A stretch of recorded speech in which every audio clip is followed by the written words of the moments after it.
So hello everyone and welcome to the joint CHT and CLT webinar on freight, logistics and the planning system. As you can see, all our attendees are in listen-only mode and therefore cannot be heard or seen by the speakers or other audience members. Please, if you have any questions or comments, submit them in the chat. And if you're having technical issues, we recommend coming out of Teams and logging back in. If you're still having issues, please contact the events team on technical.cht.org.uk and one of my colleagues will help you. So the webinar is being recorded and will be sent to all attendees after the session.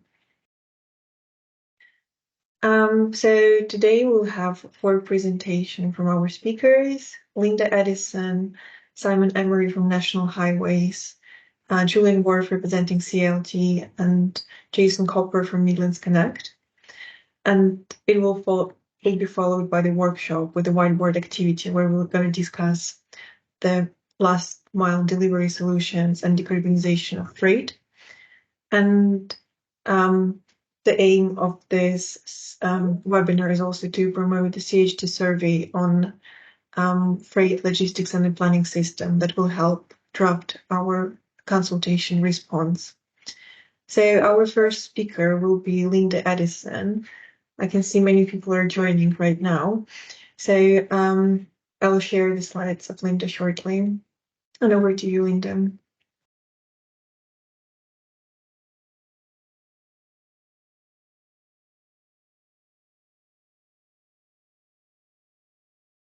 Anastasia, do you want me to start or do you want me to wait a minute or two? Yeah, let's just wait a minute. It would be good. And so if anyone has any technical issues and you can't hear or see the speakers, please put this in the chat. And also if you have any questions to our speakers after their presentations, we will have a Q&A after 4 presentations, or you can also put them in the chat and we will address it later.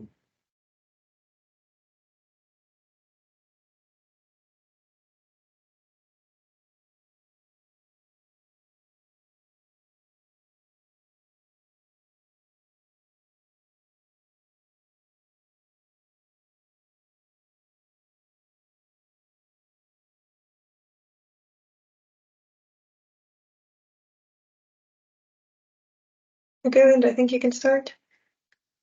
Okay, thanks very much, Anastasia. Good afternoon, everybody, and I'm pleased to be able to talk to you very briefly on the whole issue of freight and the planning system. For those, I'm sure many amongst you who don't know me, I'm a technical champion for CILT on the integration of planning transport, and I lead for the Transport Planning Society on planning and transport integration. I'm a former director in local government on planning and transport, and also a design council expert. So I've spent an awful lot of my life, too much probably, dealing with this subject, being both a planner and a transport planner. And there are not enough of us around. I would like to have a lot more, and hopefully there will be more in the future. So I'm just going to very briefly provide some context for this particular piece of work and this webinar. Move on, please. We've been asked by the government in something called the call for evidence. Anastasia, you can move to the next slide, please. The government is seeking for our views about what could be improved in terms of the interrelation between the freight industry and the planning system. And in fact, it's not really just the planning system, it's the planning and transport system. How can we make the whole process better? And they've asked a lot of questions, and I'm sure all of you have seen their call for evidence, which sets out a lot of detailed questions. And we as CIHT, TPS, CILT want to submit a well-founded response to this. And hopefully the RTPI will be doing the same, because what the government is seeking is, as much as possible, hard evidence, as well as views and feelings about how effective the system is, because they really are seeking change. hoping to make the change better. In looking at particularly national planning policy, the national development management policies that are forthcoming, practice guidance for planning, how the whole local transport planning system works in terms of local transport plans, and looking at the way that the National Significant Infrastructure Project regime can be improved to facilitate freight more easily. All of these things are based in the context, next slide please, of a previous report that the government did called The Future of Freight. And if you haven't read it, I'd suggest it's worth a read. It's worth a read because it does actually address all the issues that we need to be thinking about today and in our response to the call for evidence. And this particular call for evidence comes out of that particular piece of work, which was published, I think, in 22 last year. Unfortunately, it is already somewhat out of date in as far as a lot of the particular pieces of work the government said they were going to do last year and this year have not yet happened and are still in train, and I'll pick that up in a second. But they're looking at an enormously wide range of activities on the whole issue of planning and transport in relation to freight. And I think there's a lot of discussion we need to be having to make sure that we address those particular issues and produce the best set of information that we possibly can to guide the future and the future changes in both planning and transport. Next slide, please. The wider context in terms of particularly planning, but not only planning, is that we are looking either possibly early next year or sometime next year on a new national planning policy framework. In previous work that the government has published from DLUC, Department of Levelling Up, Planning and also Housing, Communities and Housing, there was an intention to produce two versions of a national planning policy framework. The one was a very quick one, picking up some critical concerns that MPs and others had raised, and then there was a longer term review. Now, it's not very clear at the moment whether both of those elements will go ahead or whether there's just going to be the one review of the MPPF. But it doesn't look as though it's going to happen this year, which it should have done. It looks as though it's going to happen next year. Part of the Levelling Up bill also talked about introducing something that is new, and that's national development management policies. Now, those could be really quite critical or quite dangerous. So there's work to do to look at what they should and shouldn't contain. Both of those elements, the MPPF and the new national development management policies, will be backed up by new national guidance once those documents are published. And that is likely to include, from previous work the government has done on freight, more specific guidance around freight. So again, the outcome from this sort of work should inform that. Now, that's at national level. Obviously, at local level, you've got the local plans and other local guidance. And those need also to reflect some of the changes the government's seeking to more effectively look at the interrelationship between planning, transport and freight. And at the present moment, certainly in my experience, many local authorities do not pay very much attention to the whole issue of freight. I say in quotes, if at all. Hopefully they do a bit, but I'm not convinced that an awful lot do. And that could just be a reflection of lack of expertise, lack of time, lack of resources, because virtually all local planning authorities are stretched for resources and expertise. So this is another area where they're being asked to do even more work, and it's a very complex area, yet probably without that resource level or expertise. Now, that's the planning side. On the transport side, again, there is an enormous amount of change taking place. We should have had by now, but haven't, guidance on local transport plans, which are now being required yet again by government. They used to be years ago, then fell away, and now I'm very pleased to say they are a requirement. And the guidance on those has not yet appeared, although I understand is fairly imminent. I think it will happen this year, unlike the planning elements, which I think will be next year. Linked to the guidance on local transport plans, there is a national working party working on the whole issue of improving transport appraisals. So we move away from the whole predict and provide process to look more effectively at vision, validate, or decide and provide, taking much more account of where we want to be in the future rather than just rolling history forward. Also linked to both of those things is a new carbon calculator, which is being produced by the government, by a Department for Transport, which hopefully will be circulated relatively soon for piloting. And similar to that, there is a new accessibility index being produced by the Department for Transport. Again, hopefully that will be available within the not too distant future, because both of those will be a very critical element of the transport appraisals and also the local transport plans, which should feed into the local plans that local authorities provide. Next slide, please.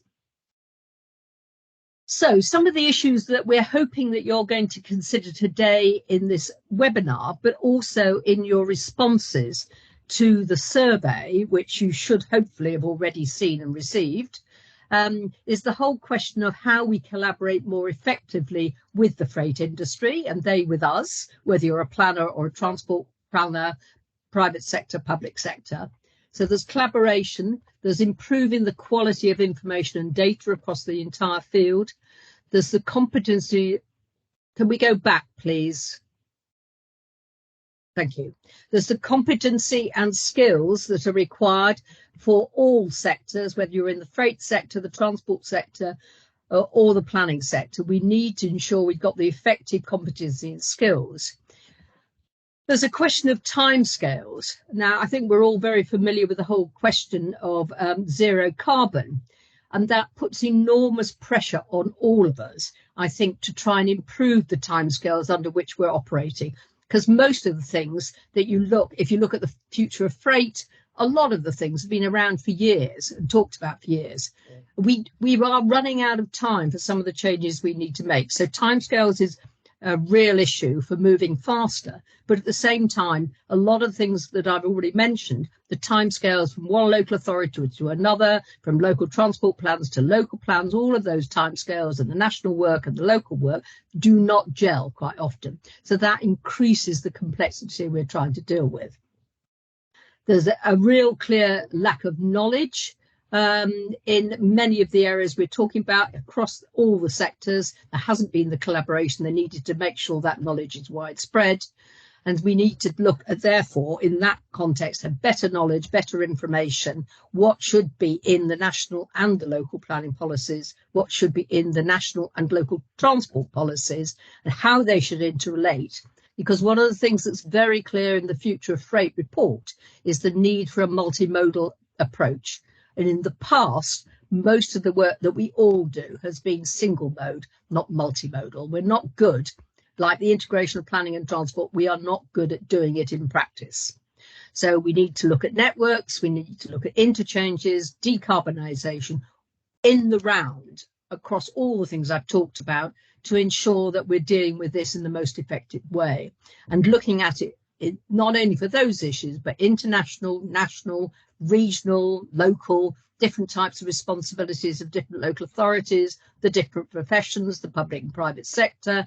I mean, there is an enormous complexity to this subject, like many things that we deal with. And we've got to look at not only what's required now, but what is required in the next 20 years. Next slide, please. So what we want to do today is have that conversation, that discussion across all the sectors, gather the evidence that we need, both as professional bodies and others, to help our submission to the government in their call for evidence. Hopefully, this process will also provide all the professional bodies with improved knowledge of what everybody thinks and what the key issues are. And we want to encourage you to respond to the survey with as much real hard information and data as you can, including good practice examples. So I think that is all, she says. I think that's the last slide. So at that point in time, we'll pass back to Anastasia and Justin. Thanks a lot, Lynda, and thanks for mentioning the survey. I was about to promote it, but here, as you have already mentioned, I put it into the chat. So I would appreciate if people after the event could respond to the survey and help the CHT to draft the consultation response. And right now, the presentation by Simon Emery from National Highways. Thanks, Anastasia. I shall just share my screen. Is that visible, Anastasia? We're good to go? Yeah, sure. Cool. Well, thank you for the invite. Really, really great for National Highways to be in this conversation, this webinar this afternoon. I'm Simon Emery. I sit in the Customer Strategy and Communications part of National Highways, where I've got the policy lead for economic development and for our spatial planning role. So this whole debate around freight logistics and the planning system, really, really important for us. I'm our lead kind of engager with DFT on the future of freight work. I've been from the start, and that's on my call with them earlier today. So it's really, really helpful to be part of this conversation to kind of hear what people are thinking. Just a quick introduction to National Highways. I'm sure this isn't necessary, but yeah, some stats, figures in terms of what it is we operate. Wholly owned by the government in terms of managing the strategic road network in England, funded in 5-year funding cycles. I think what's particularly significant as we've been to prepare for our next 5-year funding period from 2025 is obviously fiscal constraints, and therefore when we're looking to how we can impact the economy, how we can impact wider policy. The importance of our statutory planning role becomes actually probably more important than it has perhaps been considered in terms of previous RISs, in terms of how we move forward. Some more general numbers in terms of the SRN and how it's used and who uses it, in terms of just to really underline the volume and significance of the strategic road network. It's about 3% of all the tarmac in England in terms of the wider road network, so that proportionality, and yet 34% and about 68% of all freight on the network at any one time. And those figures on the right-hand side, we talk about from an economic perspective, really trying to understand those sectors of the economy that rely on our network. Freight and logistics makes up about 1/5 of that, and it's important, and we do a lot of work to understand actually the nuances between businesses that are using the network, those time dependencies, those route dependencies, and I'll touch on that a little bit more and obviously how that plays through from a spatial planning perspective. But as many of you will be also aware, we're a statutory planning consultee, one of the big 6. Our planning applications received in the 9 years I've been in post has always been in and around 3,500 planning applications. And the stats broadly are fairly consistent. But again, this gives you a bit of an idea in terms of the volume of responses, that we're receiving responses from across the country, and the speed and pace of those responses. The third bullet down there, when it talks about 752 applications requiring a transport assessment, they're the applications that are requiring more time. They're the ones that really seem to be more impactful, I suppose, in our network. And it's important as we use greater intelligence and work closely with our regional teams that discharge our spatial planning function, that we're really able to kind of bend to the different types of development that are coming forward around the network. So a couple of stats, figures, charts, maps now, I guess, just to try and show the link or to underline the link between the strategic road network, roads and the freight and logistics sector. And some headline numbers here in terms of, I inferred before, around 70% of all HGV traffic is on the SRN. And that, in a broader context, just for the importance of roads, it's fairly intuitive, it's fairly self-explanatory in many ways, but it's really important, I mean, just to highlight how significant roads are to how freight logistics operates and how freight moves. And two similar but different maps here. The one on the left-hand side showing the annual HGV trips on the network, on the strategic road network, and the map on the right-hand side showing a spatial distribution of warehousing stock across England. And unsurprisingly, you can see the same kinds of areas kind of shadowing each other. We did a piece of work just after the recession several years ago that kind of showed where speculative development was coming forward in the logistics sector. Again, it hugged these kind of main corridors, as you can see on here, around the 25, up through the Midlands and up into kind of Greater Manchester, Warrington area, and up the M1 through into South Yorkshire. So really, really important to kind of underline, and really helps, again, things we probably know, but kind of really help to demonstrate that clear correlation between land use around warehousing and the freight and logistics sector and how the strategic road network performs. And increasingly, we can use data and we can use information around our network to try and understand that even more. And just by way of example, I put a couple here on the screen. The left-hand side showing traffic flows to and from the Golden Triangle demonstrates that reach, that volume of movement on the network, not just in England, as can be seen by not just the map on the left, but the map in the middle. The importance of the SRN in terms of getting goods to and from other parts of the union in terms of right across Scotland up into Aberdeenshire, to Holyhead and Wales as well. So really important that we use that. To the map on the left showing the Golden Triangle, the one on the right in the middle showing the flows of HGV traffic through South Staffordshire on the M6. Again, the importance of those strategic trips. And when I come on to some points around the local plan process later, I think it's these maps that are really, really important when we consider the strategic nature of freight. And we can break these down in terms of cargo mix, as can be seen in the pie chart, and the top screen there, some work we've been doing in terms of the broader sense of road alike sectors to understand their time dependencies on when they want to use the SRN. The majority want to move between 9 and 4, but some don't. Again, it's important to understand those different sector needs when we're considering end users from a freight and logistics sense in terms of how they use the network to make sure we're providing and we're mitigating and responding to those applications appropriately. As Lynda touched on, and I'm sure Julian will as well, it's so important. We remember we're part of a wider transport system. Yes, we're significant, but we're not the only carrier. We've got to recognise volumes in terms of how HGVs and vans kind of apply up to trains, and also to how international flows and the impacts of international shipping kind of linked to that, and that whole scaling piece. I lead our joint strategic planning work with Network Rail, some of the stuff we did on Solent Midlands, to really understand from a commodity perspective what was travelling on both our networks, both the rail network and the strategic road network, to understand those volumes, those proportions, those commodities, those routes, where there was the potential to abstract, especially off of our network, towards rail. And it's important we impact planning policy. The new planning circular, which my team were heavily involved alongside DFT developing, being part of that republication towards the end of last year, is a real step forward. There's a lot greater emphasis in the circular to freight and logistics and the needs around that. Gives a lot greater teeth and potential in terms of how our national highways teams can kind of use that, and our expectations of those bringing forward plans or developments through the planning system through that. We'll be re-releasing our planning guide later this year in response to that, and we're involved in conversations around transport assessment guidance. And again, it's important, and we continue to make the case that we're doing that really conscious of freight and logistics alongside other types of development. And lorry parking just being one really, really important aspect of that. And lorry parking is a significant challenge to the whole country. There'll be 8,000 lorries tonight that will have nowhere to go in terms of overnight parking.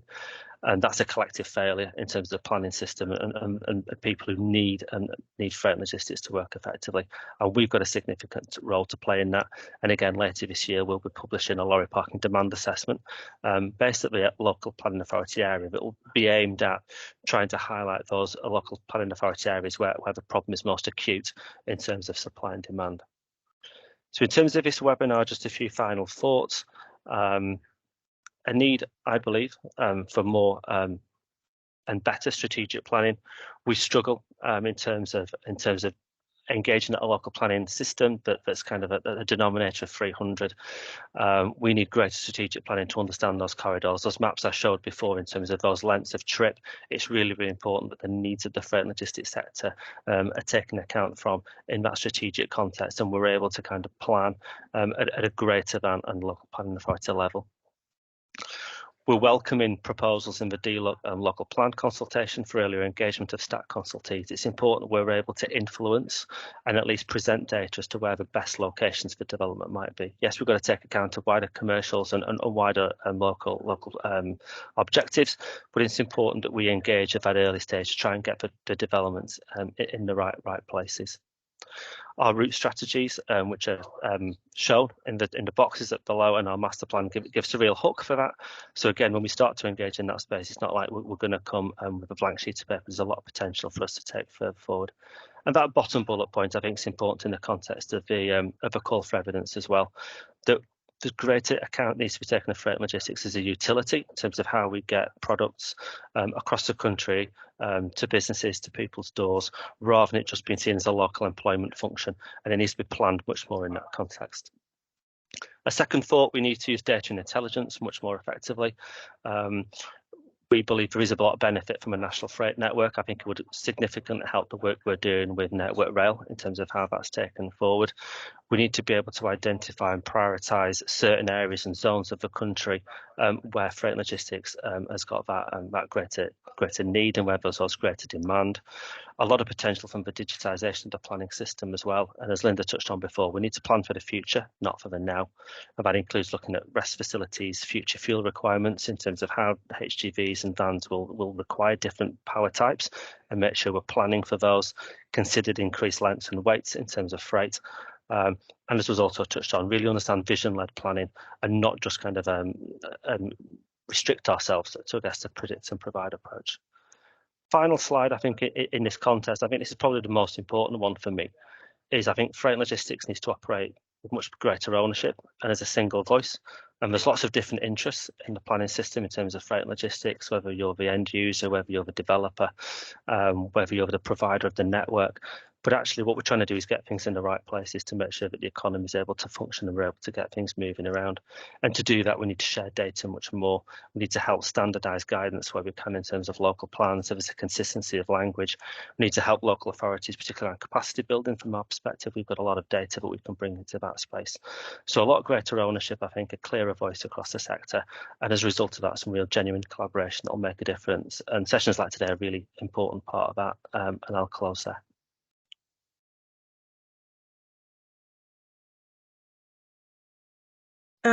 Thank you, Simon. It was a very interesting presentation. Just a reminder for everyone, in case you have any questions, please put them in the chat and speakers would be more than happy to answer them all. And now we're moving to Julian Worth, who's representing CILT today. Thank you, Anastasia. Good afternoon, everyone. Yeah, so I'm Julian Worth. I chair the Rail Freight Forum for the CILT, and I also sit on its Freight and Logistics Policy Group. And I've been involved in multimodal freight for something over 40 years now. In context of today's discussion, I, for my sins, have led CILT's response to the consultation on the National Networks Policy Statement recently, and also I'm leading on our response to this call for evidence as well, which is currently up to 5,000 words and growing by the day. So this is the importance of this call for evidence really can't be underestimated. It's really important that everyone understands that transport doesn't exist in a vacuum. You know, people don't run lorries, trains and vans around the place just for the sake of it.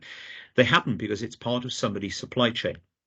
Now, in one sense, that's a statement of the bleeding obvious, but we need to use that as a framework for everything we're doing in terms of planning transport and logistics, and therefore land use planning for transport and logistics, because the two are inextricably linked.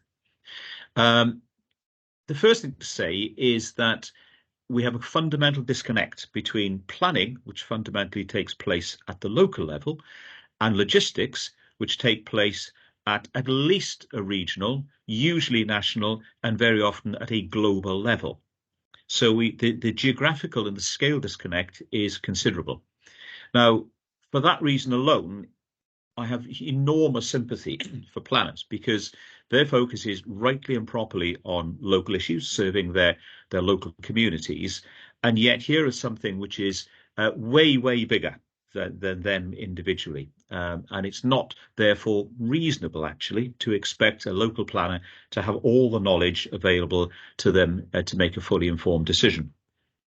There are some aspects right at the very end of the supply chain, like the curbside stuff and the final delivery to stores and houses, where it is very much a local issue, and the disconnect is much smaller. But the crucial point here is that is the very last stage in what, in most cases, is a long, very complex and very sophisticated supply chain that is planned on a much greater basis than just the local level.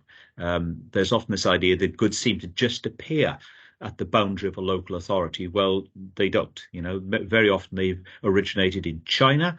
They've come on a container vessel to a port like Felixstowe, London Gateway or Southampton.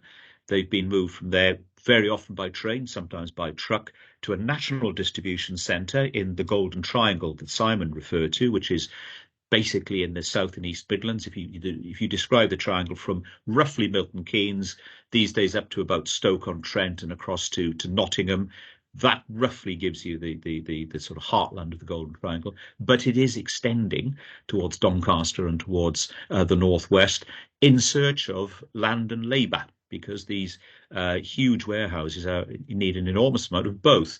They are, in almost all cases now, sort of 4 or 5 football pitches at least in size, and will usually employ well over 1,000 and often 1,500 people in each building. So they are very, very large buildings. Therefore, they need a lot of flat land and they need a lot of labour. And therefore, there's a general northward migration of national distribution centres, NDCs as they're called, in search of land and labour. Usually, the next step of the supply chain will be from that NDC to a regional distribution centre, an RDC.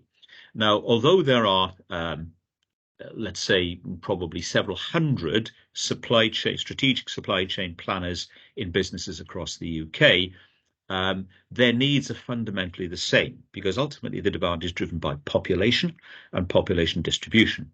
And therefore the RDCs are located very much in clusters at the optimum locations to serve the population. So fairly obviously, you'll have one in central Scotland to serve between Glasgow and Edinburgh to serve the whole of Scotland. There'll be one around Wigan, Haydock, Warrington area to serve the northwest between Liverpool and Manchester. There'll be one often in the sort of Doncaster Wakefield area to serve Yorkshire and the northeast. There'll be one in Avonmouth to serve South Wales and the west of England. And there would usually be 2 probably in the southeast, 1 north and 1 south of London, typically because of the size of the market to be served there. And it is from those regional distribution centres, RDCs, that the final delivery is made to stores, supermarkets and other final destinations. So you can see that by the time it appears at a local authority boundary and is heading to a store or whatever in that authority, it's already gone through a pretty complex chain along the way. Some of those are transport routes of various modes, and some are very, very important pieces of land use called warehouses at NDCs and RDCs. Now, whilst there are something like 40,000 warehouses across the UK, the important point to appreciate here is that the really important ones, the NDCs and the big RDCs, are much, much fewer in number. And a recent statistic is that 0.5% of all warehouse buildings account for 10% of the floor space. And at the next step, 2% of all warehouse buildings account for 20% of all warehouse floor space. Now that tells you that there are a small number of buildings across the UK which are quite disproportionately important in the amount of freight they generate, both for inbound movements from places like ports and major manufacturing sites in the UK, and outbound movements to either other DCs or to final destination. Those, the very biggest, the ones in excess of 500,000 square feet, that 0.5% I mentioned, there's about 400. So whereas there are tens of thousands of warehouses in total, it's that 400 which actually generate huge amounts of transport demand, trucks or trains or whatever. So really important to understand how supply chains are structured and what land use needs to provide to optimize the efficiency of those supply chains to the benefit of the economy, but also, of course, to minimize the impact on society, particularly in terms of carbon footprint, but also for other things in terms of noise disruption, visual intrusion, etc. Now, all of that is right across the range of scales I talked about earlier. And clearly, one of the things we have to do is to try and better inform planners about the whole of that supply chain structure and design so they can make more informed decisions at a local level. Except, of course, it isn't the planning officials who are making the decisions. It's the local planning committees made up of elected representatives. And I personally have come across several instances of the professional planner advising the committee to do something and the committee taking a completely different view. And of course, given the turnover of elected representatives and to some extent the turnover of professional planners as well, it's extremely hard to maintain that knowledge database, even if you could manage to create a much higher level of knowledge. It will soon become dissipated, certainly amongst the elected members and probably amongst the professional planners as well. That's not to say we shouldn't try to do it, because we absolutely should. And professional institutes like CIHT, CILT and RTPA have a key role in doing that. And we need to collaborate more between the three of us in terms of how we get that information across as part of CPD, well, indeed degree courses and training in the first places, and then CPD as people's careers develop.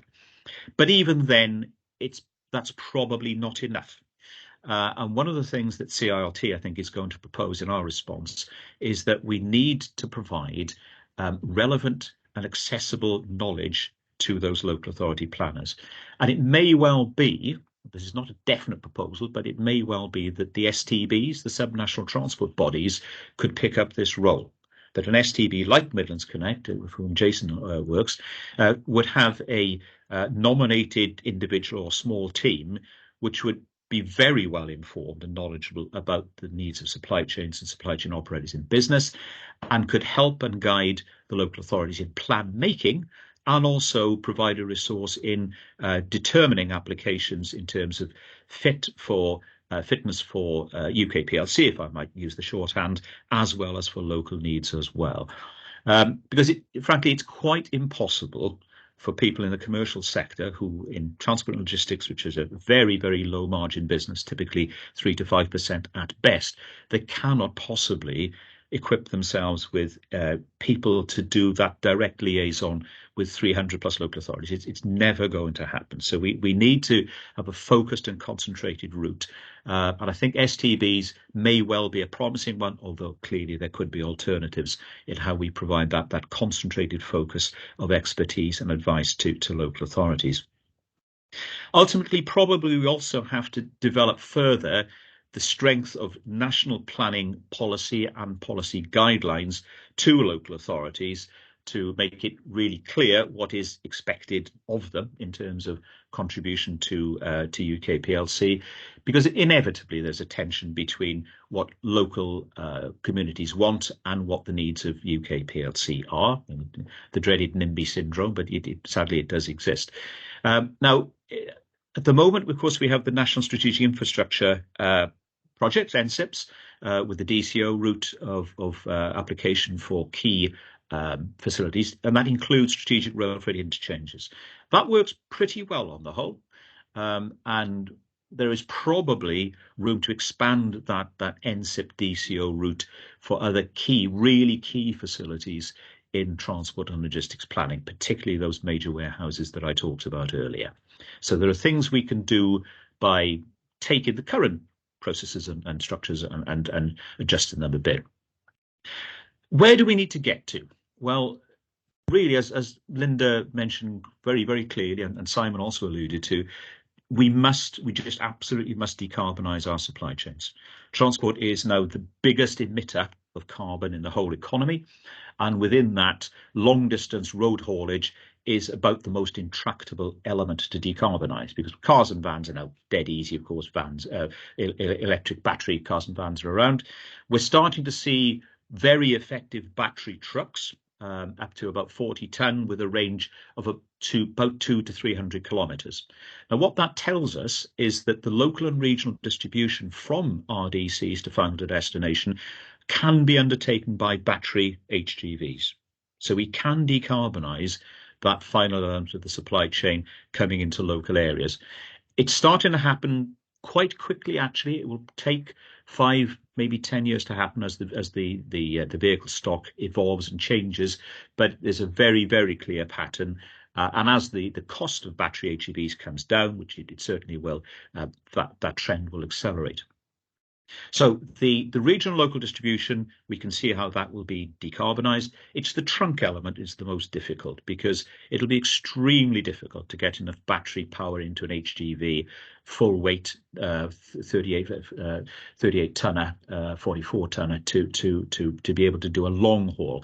And intermediate charging is going to be difficult and expensive, both in terms of providing the infrastructure and the cost of charging en route. CILT, therefore, as very much a multimodal organisation, sees a lot of merit in getting as much trunking as possible onto rail and onto electrified rail, so that we have a sort of mantra of trunk by electric train and distribute by battery truck. And if we do that, we're getting pretty close to decarbonising most of our supply chain work in the UK. Excuse me. How am I doing for time, Anastasia? You have 5 more minutes, if it's okay. Thank you very much.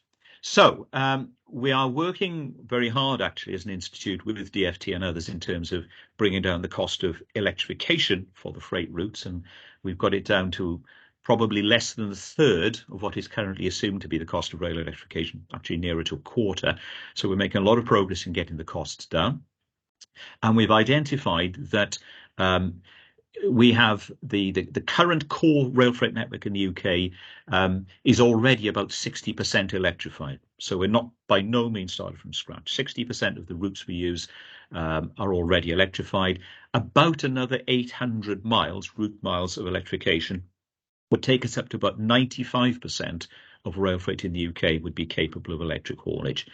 So we're not talking about huge electrification right across the country. It's actually a limited number of key routes, particularly from the ports like Felixstowe and Southampton, and particularly from the quarries, because stone, aggregates and cement is the major bulk material that we need to move in the UK. So just like the battery trucks on regional distribution, we can see a clear way now to decarbonising rail trunk haulage, which we believe will could be capable of catering for round about a third of all HGV tonne kilometres. And it's very much that trunk third that we would be looking at. And that's where we're working closely with Simon about how we can take the pressure off the strategic highway network by modal shift onto rail trunking. Now, to do that, the absolutely key facilities are not the trains or the trucks, but the intermodal terminals and the warehouses, because the way to minimise the cost is to locate those warehouses, especially those big ones, the sort of 0.5% of 400 or so I referred to earlier on. If you locate them in a rail-connected site, you really start to make sense of the system, because at that point, the container or whatever can move directly from the port to the warehouse without any movement on a public road.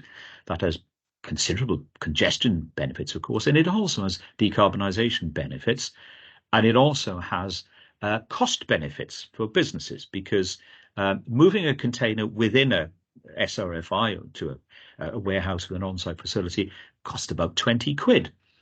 If you have to put that same container on an HGV and take it out on the public road, even if it's only going about 5 miles or so, it's going to cost at least 100 quid, and it can easily be 200 quid. So you can see immediately the advantage of cutting out that final road leg wherever possible. Now, it isn't always possible, and we will not get all trunk movements onto rail, but we can do quite a substantial proportion of modal switch if we get the location of these huge sheds right. And as I alluded to earlier, we can also define geographically where the locations of those are. It's in the Golden Triangle in the Midlands, and it's in these RDC clusters around the country. If we do that and we electrify the routes between those locations, we're starting to make a lot of sense of decarbonising supply chains. Before I shut up, I also just ought to say a few words about other types of supply chains, so that's bulk materials. Aggregates are fundamentally important to building everything we need in this country. So we are rapidly in the process of moving aggregates, long distance movement of aggregates from road to rail. And that trend is going to continue very much at the behest of the industry, the aggregates industry itself, not just of transport folk like me. Now, quarries, location of quarries is determined by geology. It's where the rock exists. So the trick there is to make sure that we connect the really big and important quarries to rail for that onward movement. The destination is in the cities. It's where we build the houses, we build the schools, the hospitals, and most of the roads and other things like that. Which brings me to the third category that we need to think about really carefully, and that's urban logistics, because we need to get retail goods, consumer goods, food, drink, furniture, that sort of stuff into cities for people to purchase. And we also need to get bulk materials like aggregates into cities for infrastructure purposes, just as we need to take out of cities waste products, both domestic waste and industrial wastes like scrap metal, for recycling. If we're going to do that in the most cost efficient and carbon efficient way, we need sites on the edge of cities where that modal transfer can take place between the trunk haulage coming in or going out by rail and the final distribution within the urban area by battery trucks, with those battery trucks being very much optimized for urban operation with good visibility, cyclist protection, etc., and all the things like that. But again, planning is fundamental to that, because unless we earmark and preserve those sites along key rail routes into major urban areas with good road links for onwards movements, we're not going to make that happen, and we will be left with suboptimal solutions. Things like consolidation centres basically don't work, folks. I'm sorry to tell the planners in this gathering, but they don't. Industry doesn't like them. They only use them where they absolutely have to in places like Heathrow Airport. So this is an instance where planners have to work with industry to understand what works and what they need to plan for going forward. So there you go. Warehouses, bulk materials like quarries, and urban terminals are the key things that we need to be looking at for the planning system. And I'll just close by addressing the point that's just come up with the chat about capacity. The answer is yes, it does. The rail network does have capacity for that degree of modal shift, because the size of trains that we're now operating, for bulk, it's about 120 lorry equivalents per train. And for containers, it's about 50 or 60 lorry loads per container train. So that for one train, therefore, takes a huge number of lorries off the roads. And with literally one or two exceptions, most of the trunk routes in the UK do have capacity for the extra freight that we've identified could switch to rail. But I'll happily answer questions of that later on. So Anastasia, that's it for my opening presentation. Thanks, Julian. It was an amazing info from CILT, and thanks for mentioning decarbonization and net zero plans. So just before we move to our last speaker, I'll put in the chat a quick poll. Please follow a link and answer the question, do you think a net zero in freight transport is achievable by 2050? And as you vote, I will share the answers in a second. So the link is in the chat.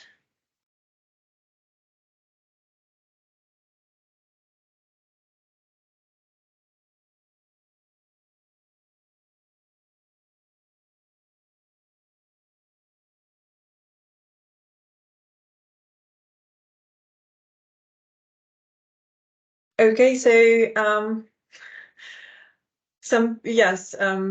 what we usually expect, so many opinions of people. So the majority are either think that we can achieve net zero in freight transport by 2050,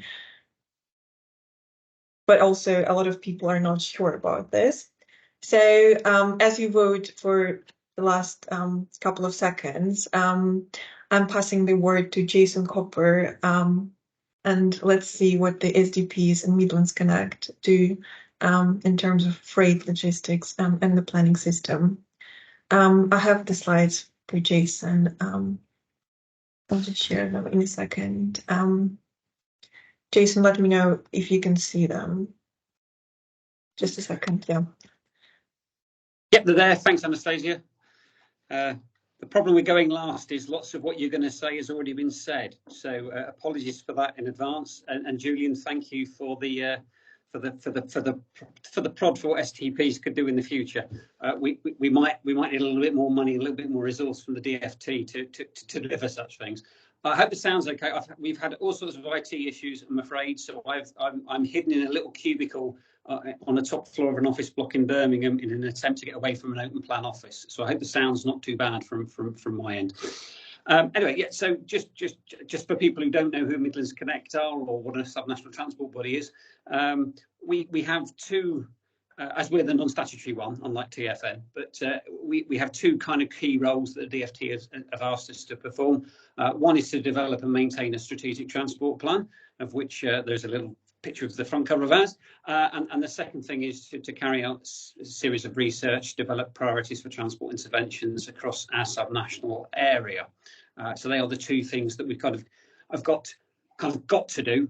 We do other things as well, as the DFT changes its mind from time to time and asks us to do more. But they are the two things we're expected to do as part of almost like our charter. Next slide, please, Anastasia.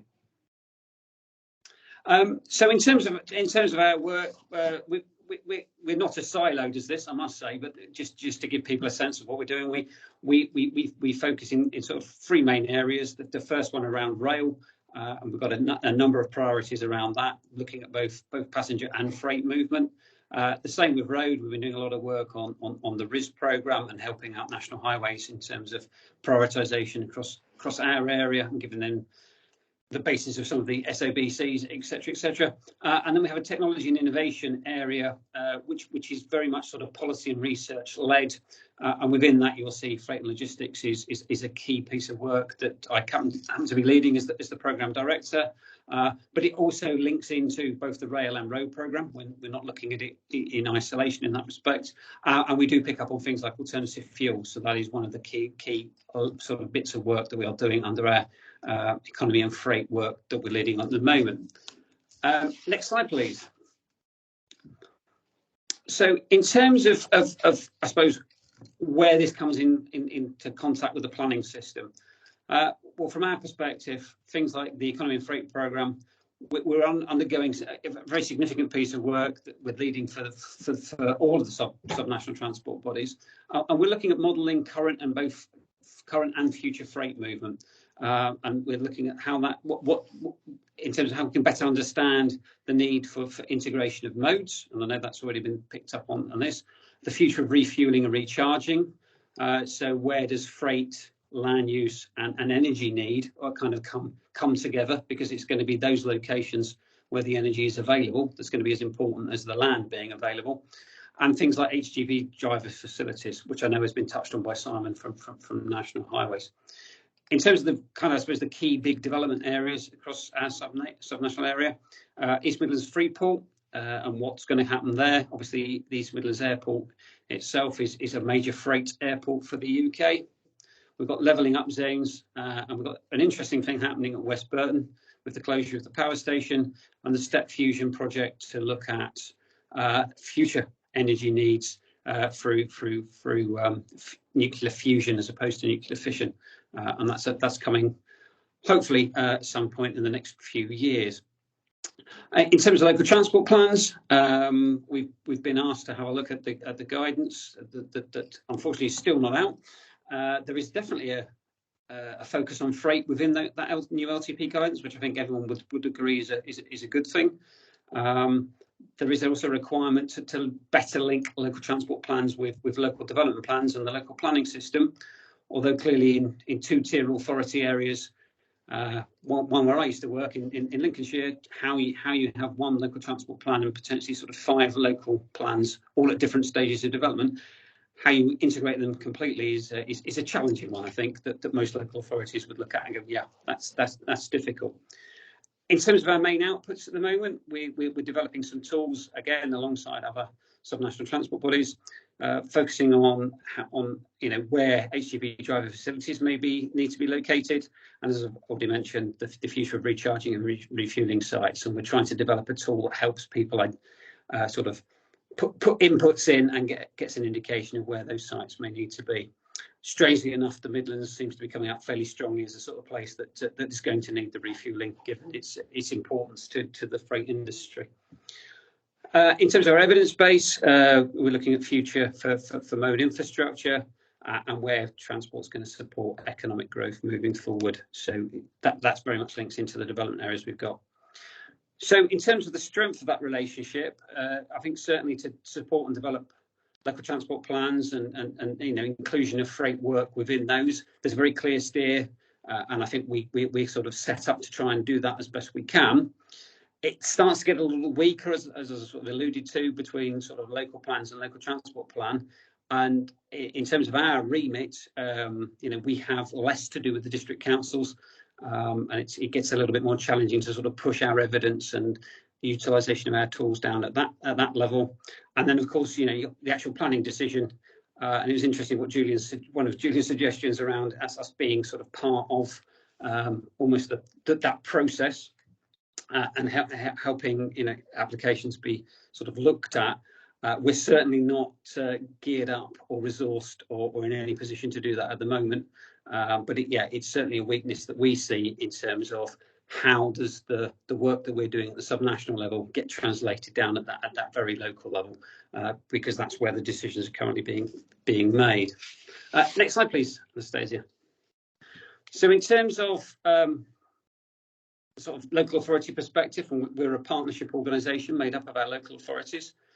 So the strategic direction, I think we consider there's a bit of an imbalance in NPPF and strategic direction. There's lots and lots of guidance in terms of housing, not so much on economic growth. I think 6 pages as opposed to 1.5 pages.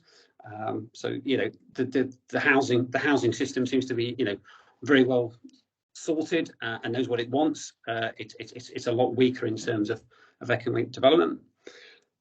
In terms of organisational sort of challenge, very much the perception that freight doesn't appear to be quite as well organised as say compared to housing. So the house builders, they've got the ear of government. They know how to kind of almost play the system, so to speak. And their approach to engagement with local plans and the planning process, they are all over it. And I think again, Julian's mentioned that earlier. The freight and logistics sector is just not staffed up or resourced or has the ability to sort of do that. The margins just aren't there. So yeah, there is a need for somebody perhaps to fulfil that role. In terms of knowledge, I think certainly our local authority partners just don't have that knowledge. The knowledge of the freight industry is fairly weak. We had a very interesting meeting with the West Midlands Combined Authority a few weeks ago. And an authority the size of West Midlands and has got the complex transport system that it has, they kind of admitted to us they're almost blind to freight. So we're looking at us to help them have a much better understanding and knowledge of what's actually going on. I think that lack of knowing of what's needed. LTPs traditionally have been very sort of focused on statements around, yep, there should be modal shift, without any kind of sense of how that may occur or how it might be achieved. Obviously, the strategic risk is local, and I think again Julian's already mentioned this, but that issue around NIMBYism, and whilst everyone seems to want their next day delivery from Amazon, nobody actually wants the warehouse or the rail freight interchange anywhere near the house. So that kind of that tension from people wanting what comes out of it, but don't want any of it near them. And the final slide, please, Anastasia. Thank you. So just again, a few, I suppose, reflections and opportunities on what this seminar could be about, or what we need to look at moving forward. Some examples of, I think, best practice, what's working well. Clearly, as I've said, the housing sector seems to have got very, very sorted and very organised. So how can the freight and logistics sector do something similar? In air freight, as I understand, it has a number of sort of key trigger points, within it. And when you get to a certain sort of scale, that then becomes nationally significant and allows that sort of push through the national planning system and avoids the sort of local issues. Some of the policy levers, the NNSPS, sorry, there's enough ends in that, includes a requirement for driver facilities and strategic rail freight interchange. But could there be similar requirements for other types of development? And I think that, you know, both Simon and Julian have already kind of alluded to how that might work. And again, I think this has been mentioned, but I think it's something we've been talking about as well. The ability of utilities to sort of install infrastructure. So if you're an internet provider, you know, you kind of get the ability to do a whole series of things, and shouldn't sort of freight and logistics and that strategic supply chain be considered in the same way as other kind of key utilities. I think people could perhaps live without high-speed broadband, but they probably can't live without food. So, you know, you do wonder about sort of some of those key choices. So just, I suppose, a question to pose that might be of interest is, you know, how do we look at highlighting this at kind of at the regional level or subnational level? And, you know, is the absence of sort of spatial planning at that subnational level? We're obviously looking at transport at the subnational level, but it's been a long time since the sort of the loss of regional spatial strategies, and whether something like that might be something that could help moving forwards. I'll leave it there, Anastasia. Hopefully that's caused a few thoughts there for people.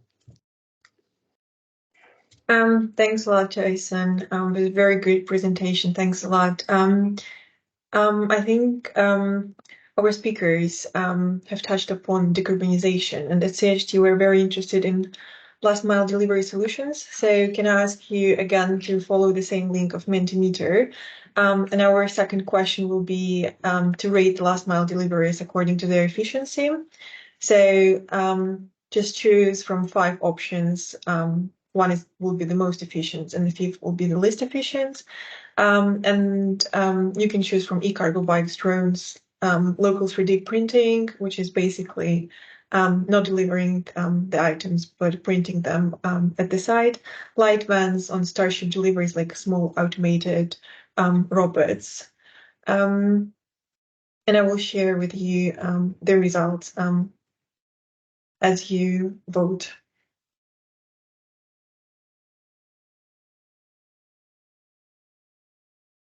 And again, if you have any speakers, please if you have any questions for our speakers, please feel free to add them to our chat. And our speakers will be happy to answer them.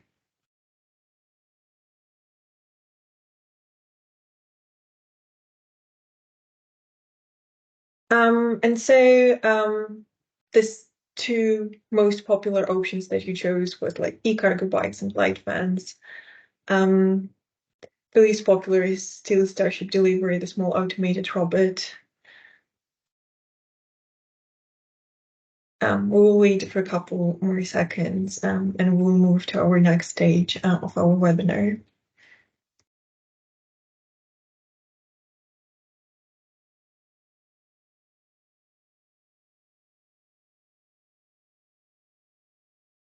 Okay, thanks everyone for voting. So the definite leader is the option of e-cargo bikes for last mile delivery. Before we're moving to our next step, just a reminder for everyone that at CHT we're drafting the consultation response, and we would appreciate if you could participate in the survey that CHT prepared on freight logistics and the planning system. There are a lot of questions on the impact of COVID-19, how we can decarbonize freight, your opinion on planning in England. You can either scan the QR code that you can see on the slides or follow the link in the chat. The survey will take no more than 10 minutes of your time, and we would really appreciate your input.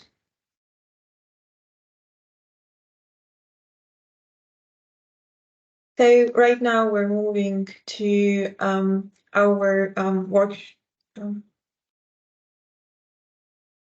I'm sorry, just a second. So right now we're moving to our next step. Is a little bit of a workshop. So whatever you see on your screen is interactive. This is a whiteboard with a set of questions. So how it works, you can zoom in the table to see the questions, and you can add the stickers. So the questions for today, they would be happy to discuss with you.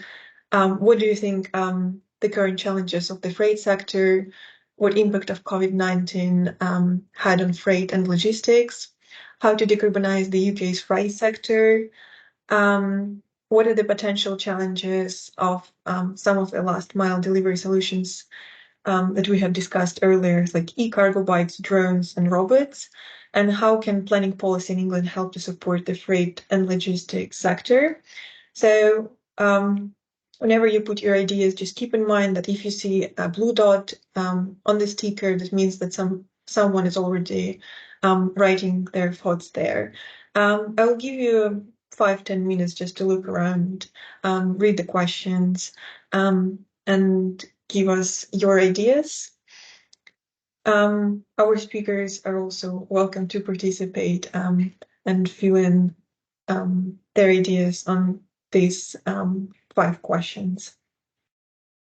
And facilitators of the discussions will be Justin Ward, the head of the policy and technical team at CILT, and Lynda Addison.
I think people are managing to fill these out, so that's good.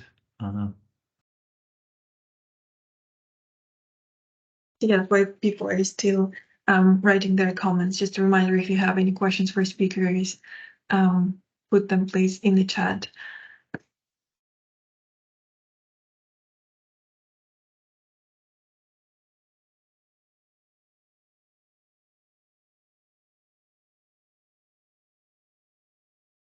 We'll have 5 more minutes and 5 questions. Again, what are the current challenges of the freight sector? What is the impact of COVID-19 on freight and logistics, and how actually the deliveries changed during this period, and the increase in online deliveries? The second question, how to decarbonize the UK's freight sector?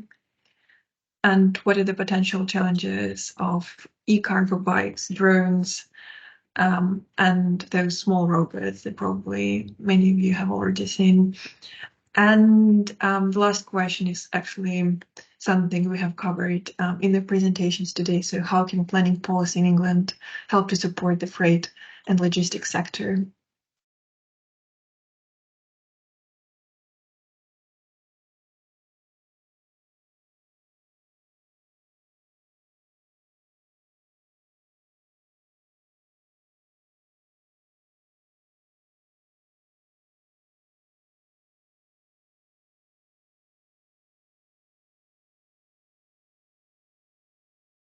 Okay, 3 more minutes till our facilitators, Lynda and Justin, will start commenting on your answers.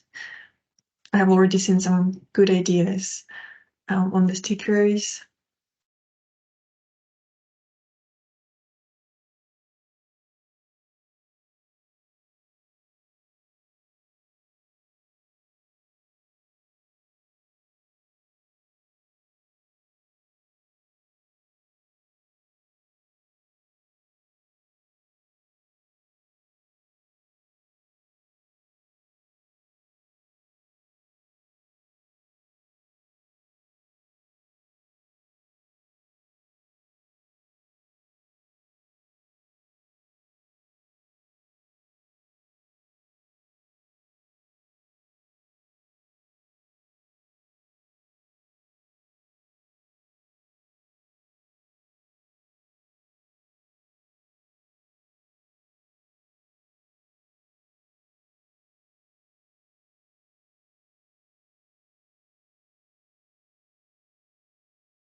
Okay, 2 more minutes and I'll pass the word to Justin to comment.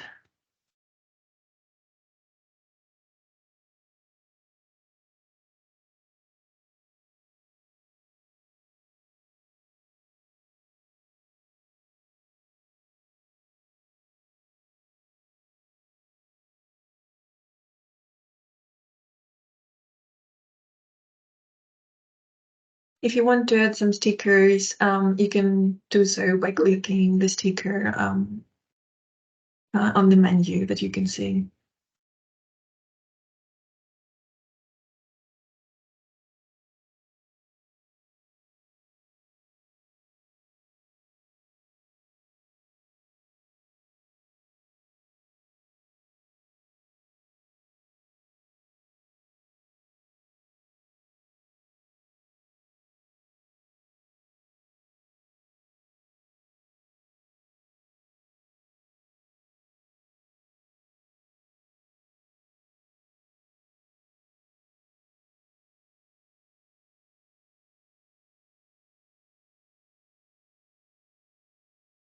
Also, because all our attendees are in listen-only mode, if you want to comment on some of the questions and want to speak, just raise your hand and I will enable the mic and camera for you.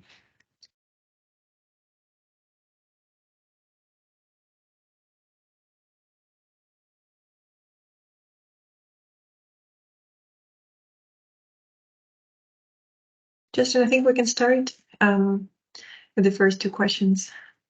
Great, thanks, Anastasia. So I'm Justin, as previously introduced, not Lynda, obviously, but hopefully Lynda will join in a moment. So the current challenges for the freight sector, I think there's one thing that sort of jumped out was the customer expectations, and that seemed to be on a couple of sticky notes. I just think people expect things really, really quickly. And I think the expectations have been raised. That was certainly one thing on the impact of COVID as well that was picked out about next day delivery or even same day delivery. So I think the kind of expectations of deliveries perhaps during COVID, when people started doing much more online shopping, maybe those habits have stuck. I think someone made a point about, so I'm jumping around a little bit, but the impact of COVID was about the assessment of capacity for freight maybe skewed by the last few years. So changes in behaviour in how people shop, will they hold? Will they return back to normal? I think that's a question there. The sort of other challenges, I think, obviously major ones like safety, carbon, and congestion, and then having enough. If we are shifting sort of this thing about how to decarbonise, some people have stick it on a train, which is fairly blunt, but very clear answer to that. I think some of the challenges are people saying that it's developing sufficient rail capacity at the speed for now and in the future to drive decarbonisation. So those are some of the points that were picked up. Some of it's different operators as well. Lack of coordination and cooperation between different private companies could mean that you have empty vans, and obviously part of it is you want to get full utilization of vehicles, both for both ends of the journey that they make. Other things, less standards and frameworks to refer to. It'd be good to hear a bit more about what that, just a bit more detail around about that, because I think that would be interesting. And then we've got a thumbs up on one of the ones that just came in about misalignment of funding timescales and cycles. For example, commercial timescales versus local plan timescales versus rail and strategic road infrastructure investment. So delivery can become particularly challenging. Yeah, some things take long periods of time and others are much more immediate. So it's how that all balances together. In terms of the second major one about how to decarbonise, I think we've broadly covered impact of freight aside from the level greater for local, needs to be considered at a national, regional, subnational level and not just at a local level. And then, yeah, those are the main points on that. And then I think in terms of, aside from the shift to rail, we're seeing less freight. So maybe this sort of shift to people requiring or consuming less. I think that's probably behind that one. Green hydrogen, fuel transport. Again, a lot of rail, a lot of rail as much rail as possible for trunk movements and types of developments. I think the sort of planning of developments and incentivize people to take parcels to neighbours. And I think there's one point, given my daughter's got onto Vinted recently, they incentivize deliveries to hubs rather than individual homes. So a bit of sort of putting the into sort of hub space rather than to people's individual homes. So that's something as well. But anyway, I'll pass over to Lynda now. So thanks very much, Anastasia, and thanks to all speakers for such good presentations. And thanks everyone for the thoughts as well.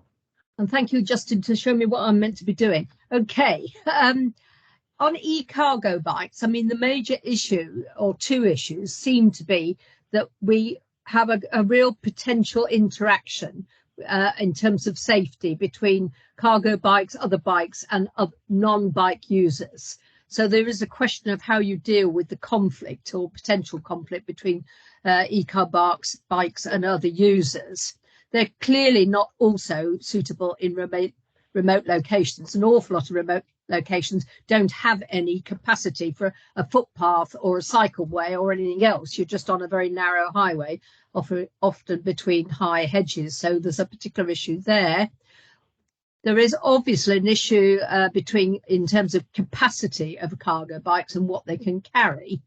I would probably say that links, I think, very much to what was said right at the very beginning is, do we actually try to change people's behaviour away from actually wanting everything today or tomorrow, that we never used to do? Is it really necessary, and do we need to buy things in the way? And of course, there's the forthcoming review of town centres, where there's real concern about online shopping and the fact that town centres won't exist much longer. So there's a much bigger question, I think, there that the cargo bikes actually raise as part of that whole issue.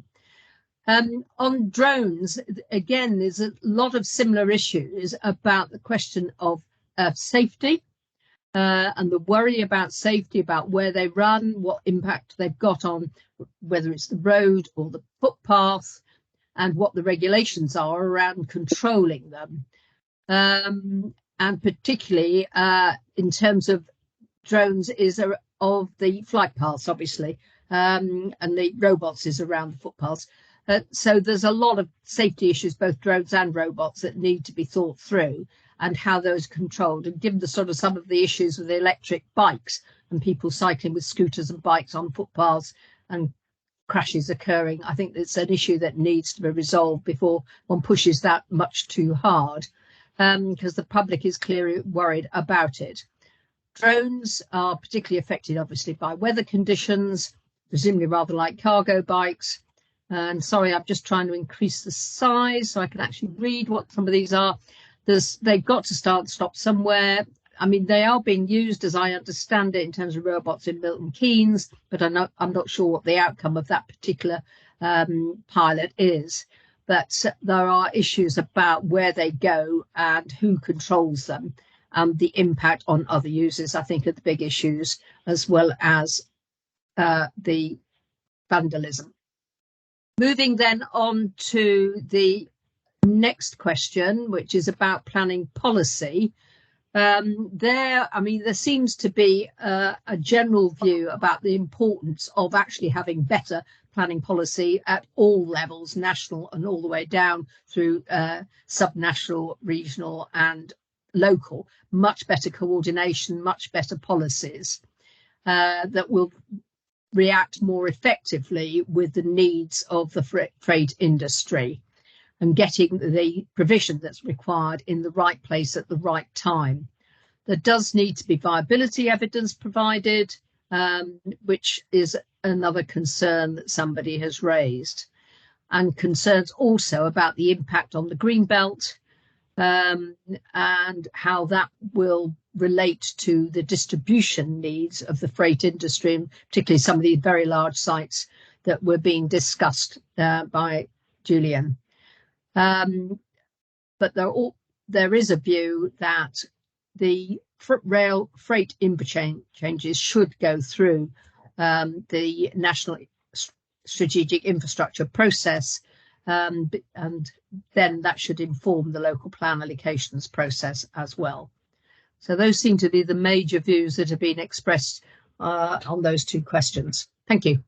Thanks, Justin and Linda. Julian, do you have a question? It was just a point, actually, if I may, on this question of last mile, because we need to be really clear what we're dealing with here. Firstly, yes, let's try and wean people off delivery today and tomorrow if we can, because those are incredibly inefficient ways of running the final leg of the supply chain. It might be something to do with cost, but also we might very usefully, when people are about to place an order for almost semi-instant delivery, is to show them what the carbon footprint of that delivery would be. Some people will just shrug that off. Some people might be quite interested in that. So we might be able to do something with behaviour change. More importantly, though, is how do we get, well, what are we moving and how do we get it there? Firstly, don't overestimate the issue about online shopping and parcel delivery. It's not what you think it is. At the peak in the pandemic, about 35% of all retail sales were online. It's dropped back to about 27, 28 now.